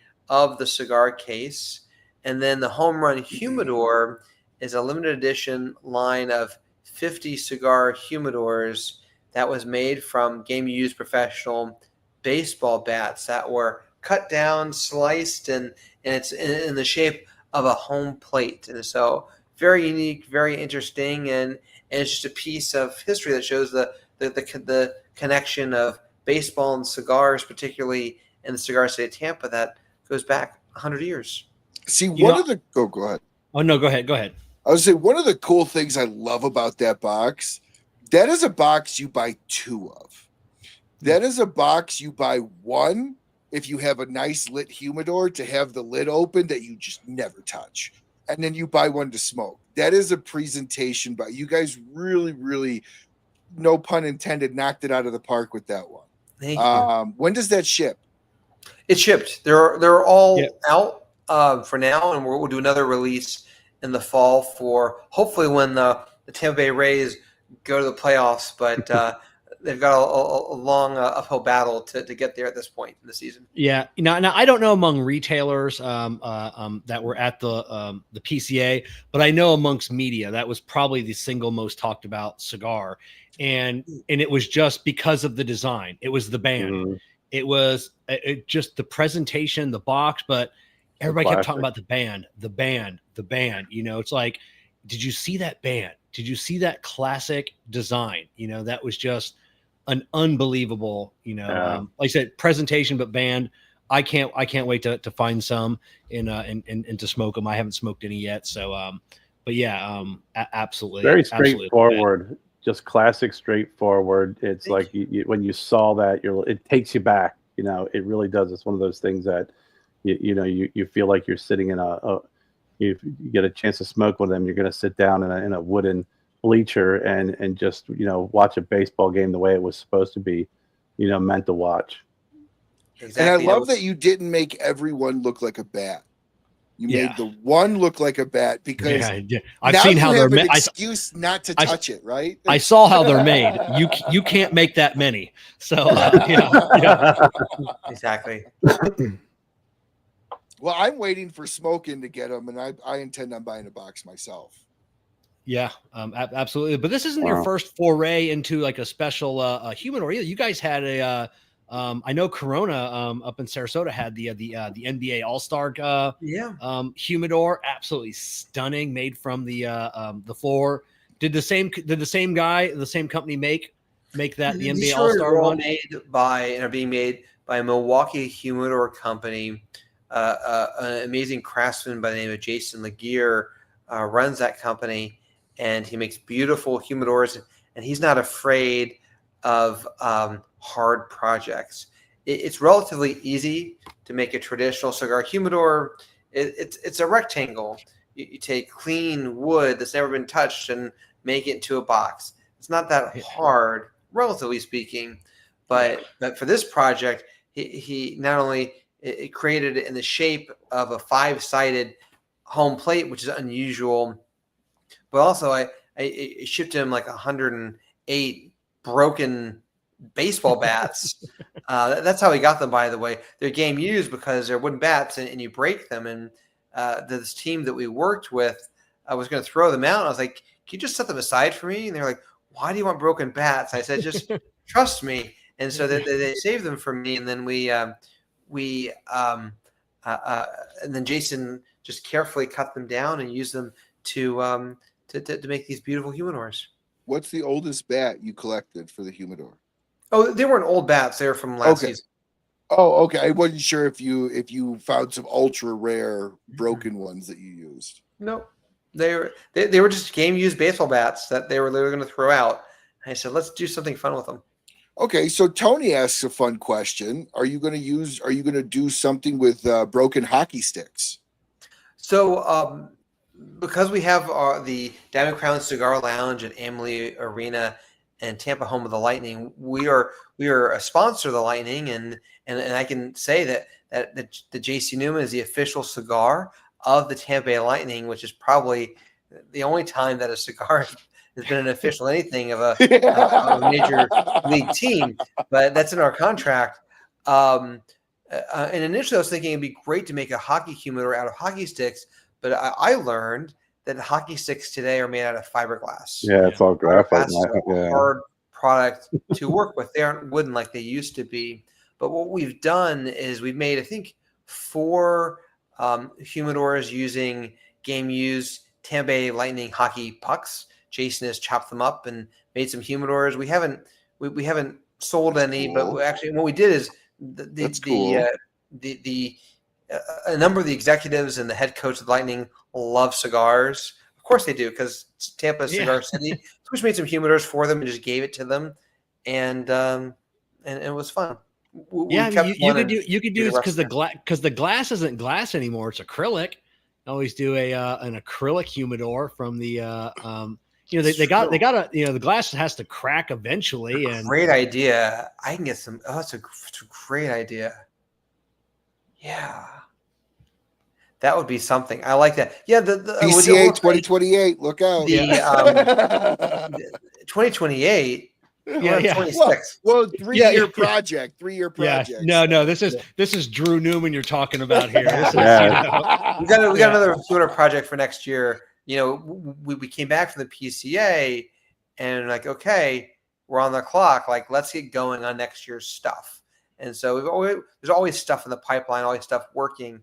But now we're very much neck deep into next year's releases. But I like the idea of I'm sure we can get some glass for the Lightning. And they were like, what? Why? What are you going to do with it? But just never you mind. Yeah. Exactly. I just want these panels right here. Yeah. That's it. Jason's willing to cut up some that acrylic. I'm sure. Yeah, we can do it. That would be neat. That's it. And then the last one. I know we're running on some time here, but Sarzadas. Yeah, the aromatic cigar. When is this one going to be shipping? And what can you tell us about Sarzadas? Probably September. So again, because we're a 130-year-old cigar company, we just have a very deep history of brands and products. And so Sarzadas is one of my great grandfather's old brands from 100 years ago. As you probably saw at the trade show, and it's on our website too, we highlighted a bunch of our old ads and old Sarzadas boxes and tins and other materials from 100 years ago. And I love the name. I've always loved the name. I thought it'd be great to bring the cigar back. The ads from 100 years ago talk about how Sarzadas was known as the aromatic cigar. That was how it was advertised in the early 1900s. So we wanted to honor its history and bring it back as a cigar that is packed full of flavor, the most flavorful cigar that we can create. And so we're going to hand roll it in our J.C. Newman Pensa Cigar Factory in Esteli, Nicaragua, and should have it to stores September-ish. Is it a sweet tip of any kind? Usually when I hear aromatic, I'm thinking of pipe tobacco or some kind of a sweeter tip usually. I'm hopeful that we can achieve a very flavorful cigar without anything artificial. Well, I much prefer that anyway. So I'm all on board. That's why I was asking. Yeah. Absolutely perfect. We'll share it as soon as we have it. Yes, I can't. I'm rolling it now. I can't wait. One thing that we brought up earlier, Perla Del Mar. I remember that being the most controversial cigar band when you guys changed it over. People were losing their minds, because you changed the band on the Perla Del Mar from the old band. We actually talked about this, Kerr. I think we just talked about last is it Monday? We talked about it. On Monday night we were talking about that. I love the old band. I love the new band. Yeah, we were talking about that. Yeah, Carol we were loved going the back old and band. forth. I love the new band. What when you go and redo a band, or like you the El Baton, you change that band as well. I love the new band. How long does that, like a project like that, take? Because you're a 130-year-old company. You don't want to make waves, and just change it. What's the process of that like? Well, earlier tonight I talked about how every day we try to do something better. If we were a little better every day, the cumulative effect of that over a long time is huge. And so we're always trying to see what can we do better. And you're smoking our Diamond Crown Julius Caesar Troublemaker. That band hasn't changed since must be 2009, 2008. And it still looks good. The box looks good. But the next time we print it, we'll probably tweak it slightly. Like I'll tell you what's in my mind right now. The predominant colors are gold. There's like an off-white color and a big purple. It needs something else. It probably needs some black in it, like those black outlines, just to give a little more definition to sort of the story that's being told. So we're not going to change. I don't think we're going to change the overall design. It just needs something else. And so that's coming. Questere is coming. We're working on Questere for 5 years now. Diamond Crown Maximus needs some attention too. We're always tweaking and changing, but this is sort of common in the cigar industry. If you take Fuente, for instance, and look at sort of the evolution of Arturo Fuente bands, there's a clear effort to make them better, and we're trying to do the same with our brands and packaging as well. But it's a constant conversation and a process that we're always thinking about. And I know the blends always stay the same. I think the last one, because it was the one Jessica was the most nervous about when you tweaked the Black Diamond blend a few years. Everyone always thinks the blends change, and it really doesn't. The reason why it doesn't is because you're always constantly rolling cigars, have cigars in the aging room, and actually cut off a production and start a new one. You can never get the timing right as far as packaging. But Black Diamond it needed to be changed, and so we're always tweaking and that's part of the constant evolution of our business. Yeah, I remember Jessica got the new ones in. They have better not messed with my Black Diamond, and she smoked one out of the box, and she's like, okay. She was happy. I'm like, what? Just calm down. They know what they're doing. They know what they're doing. So just take the band off. Yeah, that's it. Just take the band off. So Kevin, I know we're getting tight on time. Yeah. I had something I wanted to do because most people are brain dead when they go 130-year-old company. I can't even fathom that. So I have a little game that I wanted to play here. I'm going to name 3 companies, and you guys guess if they're older or younger than J.C. Newman. These are going to be predominant U.S. companies. Okay. We're going to start with Johnson & Johnson. Is that older or younger than J.C. Newman? Older. I'm going to say younger by far. I'll say older. 1886. Okay. The other one I had was Target Corporation. Everybody knows Target. Is Target older or younger than J.C. Newman? I feel like this is going to be a trick question. Was Target 100 years ago? Obviously not the bullseye. No, it's just the Target Corporation has been around since this time. Older. I'll go with Kevin. What do you say, Drew? I have no idea. I'll say younger because I think if Target was just today, yeah, a 30-year-old 1902 was Target. The last one I have here is one that we all know, Kellogg. Is Kellogg older or younger than J.C. Newman? I say younger. I'm going to go older by like 30 years.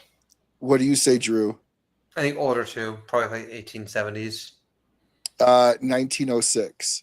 So J.C. Newman is officially older than some of the oldest brands that we know of and think of today. So just keep that in mind, people, when you're smoking a J.C. Newman. You're smoking lineage and heritage in that. Oh, sorry, I just thought that was fun to kind of. It's absolutely crazy. Oh, the one thing I did, I forgot I wanted to bring up. And I know we've talked about it when I see you, and I always ask your brother and your uncle.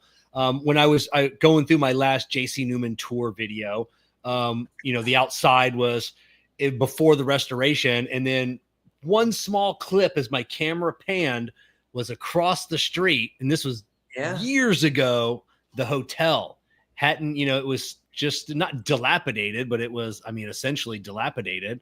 Can you give people like an update? Maybe tell people what the hotel across the street is, and then what your plans on that, and we'll end the show there. So when our historic El Reloj cigar factory was built in 1910, developers saw it coming, and it was heralded as the largest and finest cigar factory in the world. So it was a big deal in the city of Tampa when El Reloj was built. And so some other real estate developers decided to build a building directly across the street from it, which opened a few months after El Reloj did, also in 1910. And that building was designed to serve the factory's visitors, its employees, its cigar workers. And the second floor was a small hotel. The first floor had a restaurant and a bar. And that's how the building was designed when it opened in 1910. And over the past 115 years, the building's had a very colorful history, but it's been abandoned really for the past couple decades. And it's a beautiful piece of history. It's directly across the street. And after we restored El Reloj and turned it into the premier destination for cigar tourism in the country, and people came, we realized there's a great demand to do more. And in our immediate neighborhood, there's no place right now to get a cup of coffee or sit down, have a traditional Cuban sandwich. And so we thought, let's go ahead and restore this building, bring it back to life exactly as it was 100 years ago, and honor its history, and put a full service restaurant in the first floor, a cigar lounge on the first floor, and then open a small 11-room inn on the second floor for our visitors and our neighbors, and use it as another way to tell the story of Cigar City and our family's history. And so we've been dutifully working to restore this dilapidated 115-year-old building, and we're in the middle of the process right now. And hopefully by the end of next year, we can all enjoy a cigar together in this beautiful piece of history that will reopen directly across the street from El Reloj in Tampa. Are you going to be able to smoke in the rooms? No. Okay. No. Well, no.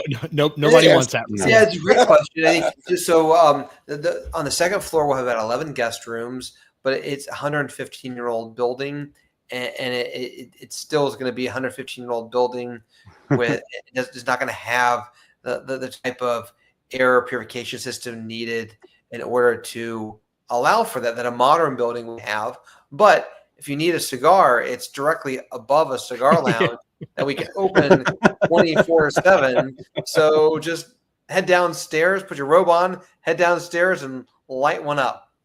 You know, fun fact about old buildings really quick. When Rush Limbaugh was doing his show at Radio City Music Hall, because that's where it was, there was obviously a historical building, not allowed to smoke in it, but he got the city of New York to agree that he could put in a ventilation system just for his studio.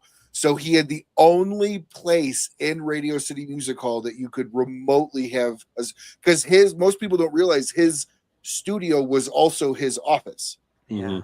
So yeah, just fun fact there. It can happen if you have enough money. Yeah.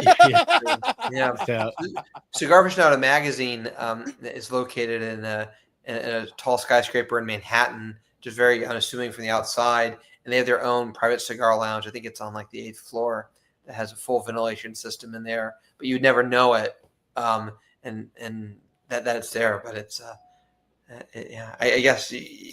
You can do a lot of things. You get the right money.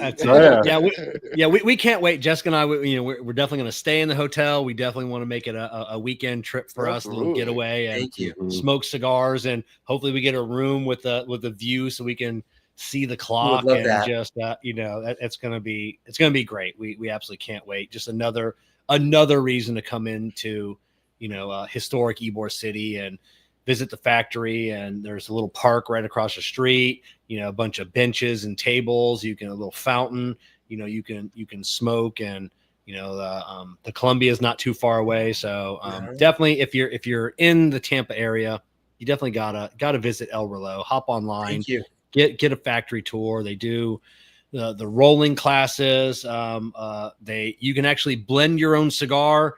That's a whole nother half-hour show that we could talk about, but go on the J.C. Newman.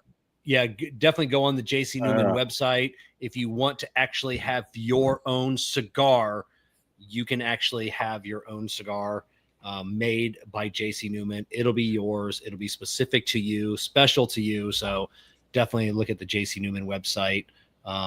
Links in the video. As long as you're not in a robe, Kevin, we're good. Yeah, exactly. That's my Instagram photo, man. Like, I'm gonna post that photo at 2 a.m. in a robe, smoking a J.C. Newman cigar. Drew said it was okay. There you go. That's it. Downstairs, it's going to be downstairs. Now you can book that on Travelocity and Orbitz, right? No, just kidding. Yeah. We haven't gotten that far. Yeah. We need to get a little closer to completion yet, before we can think about that. So, and you guys, any final thoughts, questions for Drew before we let him go for the night? No, none. I think I just appreciate the time and just Very sharing much. your family history, and My just pleasure. not only talk about the past, but also about the present and the future, and I think that is really special. So thank you for your time and sharing your story. I appreciate you being an open book. Thank you very much. I like to go down the legal pathway, and like I said, I've been wanting to talk to you for a while. So yeah, and speaking of book, I sent your dad I sent your uncle a book, Once a Cigar Maker by Patricia Cooper. Neat. I think it's in his office. It chronicles the cigar industry from like the late 1800s to the early 1910s. Cool. And it's not like a documentary style book. It just talks about cigar factories, rollers. I've promoted this book 1,000 times on the show. Once a Cigar Maker. You can find it on Amazon. But next time in your uncle's office, ask him for that book, and you're going to be blown away by what you'll learn from that book. It is so fantastic. Wonderful. Well, thank you. So, all right, Drew, thanks for coming on. We're going to bring you down. We're going to close the show, and we'll see you back here in a minute. Sounds great. Thank you. All right, everybody, thank you for coming on, spending a couple hours of your Wednesday night with us. Kerr and I will be back this coming up Monday night for another episode of the I Tap That Cigar Show. We've got the founder of Imami Cigars on, a little boutique brand that we just happened to run across at PCA. Got to hear their story, and that's what I love about PCA, running into a small boutique brand, and they have a great story, good cigars. So we're going to learn. Yeah, just a great guy. So we're going to learn a little bit more about their story, and because I don't know anything. That was a sleeper cigar that we stumbled upon. Just happened to, like you said, it's just a smaller company, stumbled upon it, gave us some great time cigars and smoked. And I was like, God dang, these are made really good cigars. Well, they're linked up with Imago to an extent. So, I mean, Nick does great stuff. Oh, exactly. Yeah. So, all right. Ryan, no spoiler alerts, Ryan. No spoiler alerts. No spoilers. So, well, if everybody watching would watch all of Kevin's and yours PCA coverage, they would have learned that. You'll get a little that little 3-minute clip. But yeah, Ryan, thank you so much for coming on. Thanks for taking time for your Wednesday night. I know you got Thanks for having me. Busy schedule, and always big time. We love having you on. So all right, everybody, we'll see everybody back this coming up Monday night. Remember, in the show notes down below, podcast description, all of our social medias, including J.C. Newman. You can find